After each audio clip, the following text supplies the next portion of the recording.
just asking questions helps people to think through things a little differently. When I do strategic planning with anybody, what we do is we go back and look at where you're currently at, like what has worked, what hasn't worked.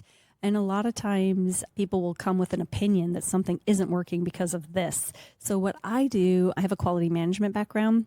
I help them. I ask a series of questions. Usually it's a bunch of whys. So there's a tool in quality called 5 whys. It could be 7 whys. It could be 12 whys. It could be 3 whys. But you just keep asking, like, well, why did that happen? And why do you think that happened? And why did that happen? And you just keep drilling down so you can really get what that root cause is for whatever that issue or pain point may be. And I do think just asking questions helps people to think through things a little differently, right? Rather than taking that surface level and maybe then backing it up with data, looking at data as well. I love data. So anything that can be supported that way as well can really help to break down to what is that main root cause and then what do we need to do about it? And that's where the fun innovation comes in. Once you've really identified what the issues are, then you can have a lot of fun with like, well, what can we do about it? Like, could we go this direction or what about that direction? I'm really big on a standard operating procedure, especially if you're going to grow and expand and add team members, whether they're contracted out or internal. You're going to need to have some sort of policies and procedures in place to guide the process, to guide the work. And I do find that tends to be a growth gap in organizations that are long established and new organizations. So a lot of times what I find with new entrepreneurs and organizations, they hold a lot of information in their head and they don't document it. And then somebody asks them about their process, or they just do the process a little bit different every time. And then you can't really get that sustainability, right? Because you're always doing something different every time.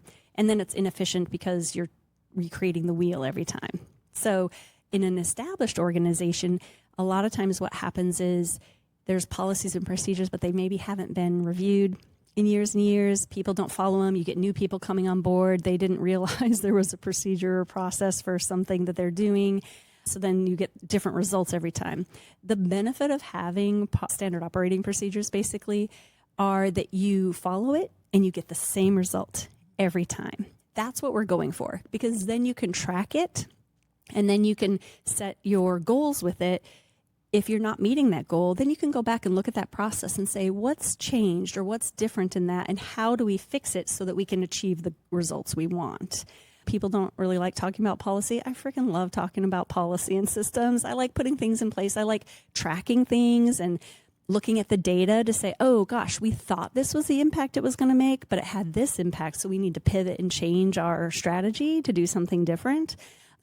I get really excited about all of that kind of stuff. What I can do with the Expansion Readiness Review Checklist is give it to any person within the organization, a leader.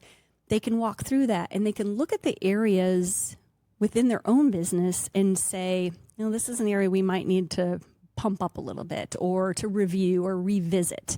Or maybe I've never thought about this area. If I'm a new entrepreneur and I've got all my business licenses and I have my product and I've done my website, I maybe didn't think about how I'm going to track my financials, right? Different things like that. So looking at those pieces, my Expansion Readiness Review Checklist can really help somebody to really determine those areas that they may want to work in and then work with me on.